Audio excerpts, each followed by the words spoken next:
As per yesterday's discussion, today we are going to see how can we write one more if, so that if the student scores less marks or a particular student has failed in a particular subject, then we can give his result as fail. Okay. So for that, let's open our folder and let's open our script. Fine. So here, now where exactly that if condition should come? Should it come before this if where we are checking the percentage, or should it come after all these ifs? So now in this case what I am going to do is I am going to write that if condition first. Now before that, like fail hai, ye hai, we have to first find out how many marks, what should be the minimum passing marks, and only then we can have our if condition. So let's assume that minimum passing mark is 32. For this program, for our program, we will assume that the minimum marks for passing is 32. Okay, so let's write the if condition for that. So I'll write if space square bracket. And what are we checking? We are checking the marks of the student. So where we have stored the marks? We have stored the marks in the variables M1, M2, M3, M4 and M5.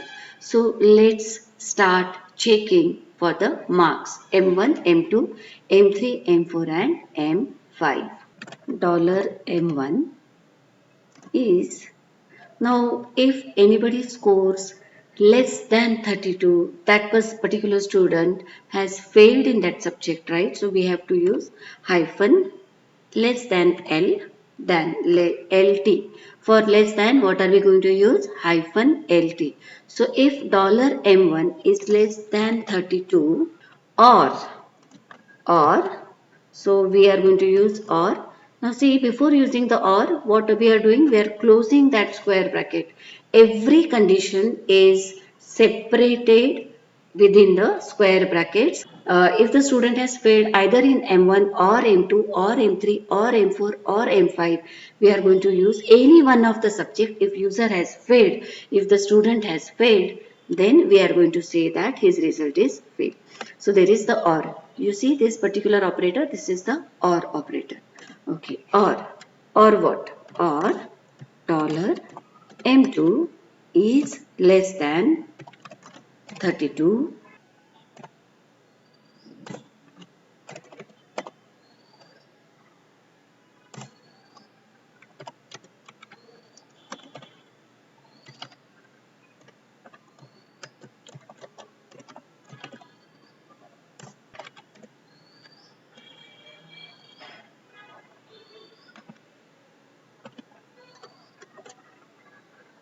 So you see I have added all the marks, like if $M1 is less than 32, or $M2 is less than 32, or $M3 is less than 32, or $M4 is less than 32, or $M5 is less than 32, there is a semicolon, then class is fail.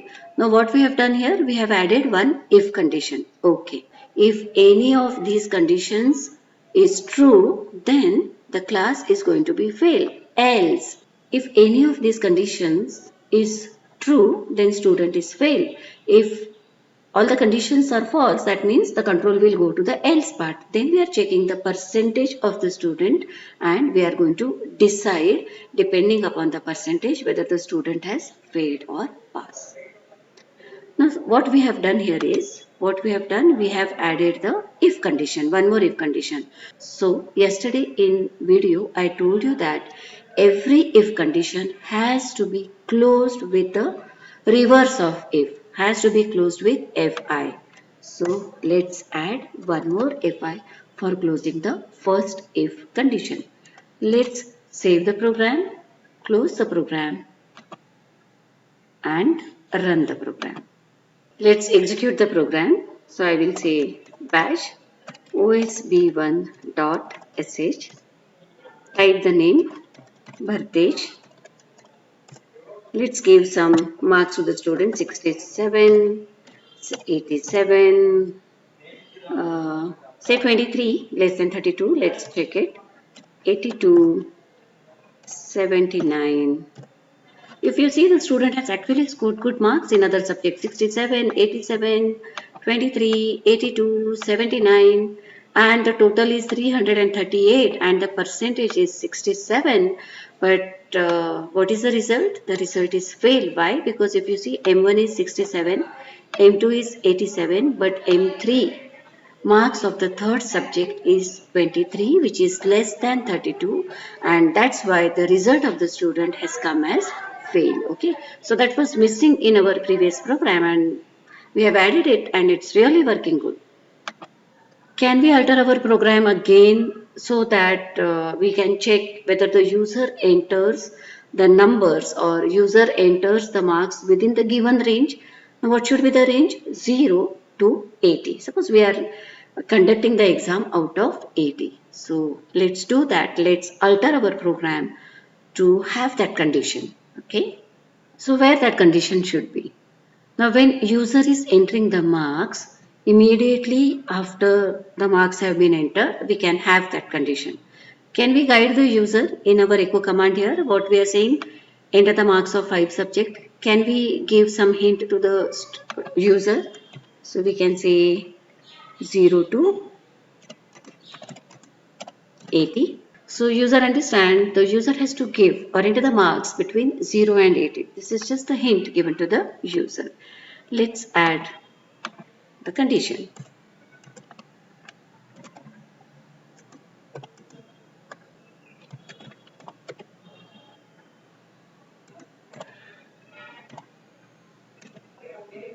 If $M1 is less than or equal to 0 or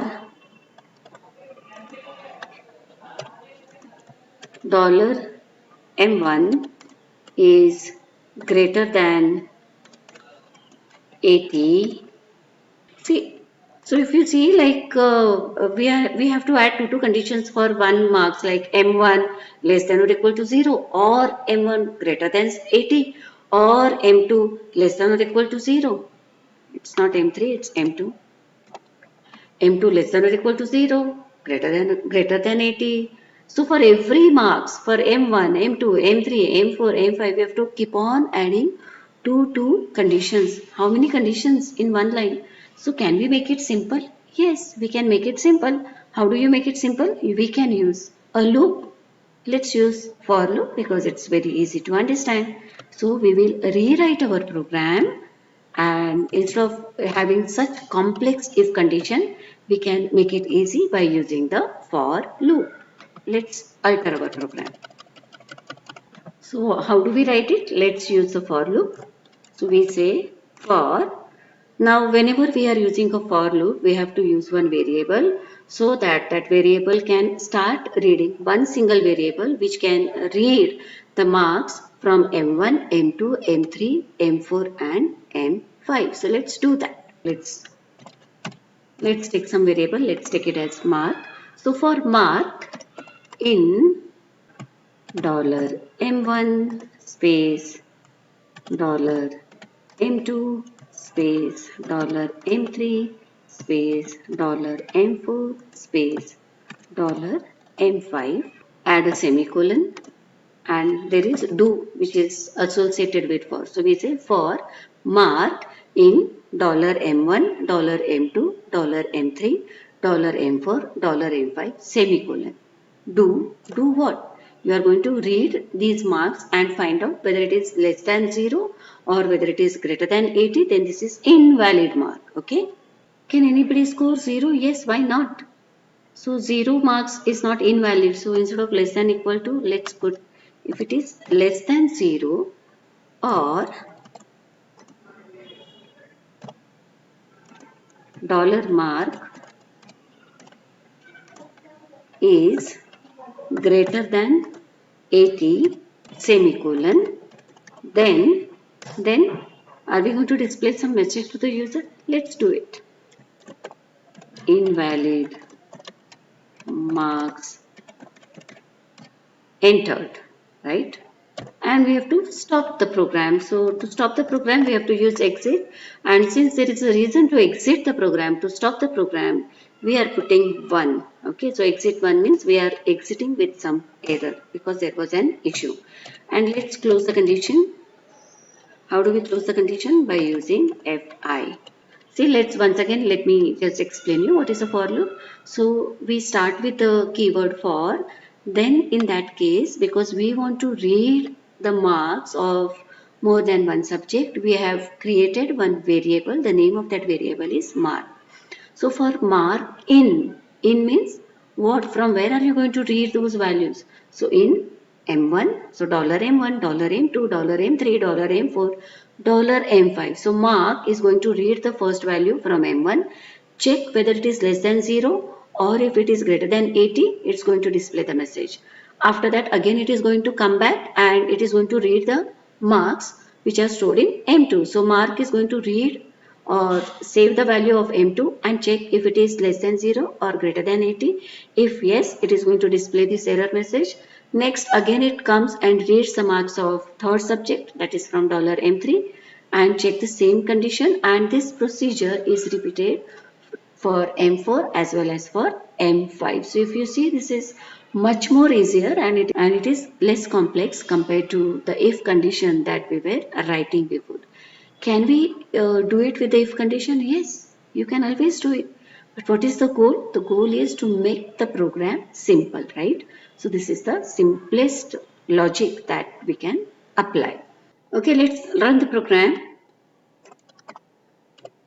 Bash os v1.sh. It is asking to enter the student name. So let's enter Bhartej. And now what we are going to do, we are going to give some extra mark to a student more than 80. So 78, 59, 72, and now let's give 89. Add the marks. And now here you can see the message. What is the message? Invalid mark entered, that is 89. And there is a message saying that must be between 0 and 80. So this is what, I have added the comments also. And what is the purpose of the comment? As we know, it is used for documentation. So if you see in this for loop, we are using for mark in $M1, M2, $M2, $M3, $M4, $M5. Do if $mark is less than 0 or $mark is greater than 80, then we are saying invalid marks entered. And what are we doing? We are also displaying the value of the mark. Here you will wonder why I have added the double quotes. What happens if I remove these double quotes? Actually, it is a good practice to have double quotes because if user do not enter anything, if it is empty, then it might give you some error. Okay, so double quotes make sure that even if it is empty, there is no error generated. So though it is not compulsory, it is a good practice to have the double quotes. I'll just remove it and run. Save it, Control S. Let's run the program once again. Bhartej. Type the marks 67, 78, 59, 58, and let's have 91. And now also, even after I removed the double quotes, still the program is running. Invalid mark enter 91 must be between 0 and 80. So putting the double quotes in your if condition for your variable is not compulsory, but it is one of the good practice of a good programming. A good programmer always uses the double quotes to avoid some errors which might be caused if user do not enter anything and it is empty. Okay. So that's all. It's up to you whether you want to use the double quotes or you don't want to use the double quotes. For our lab program, I have used double quotes. Thank you.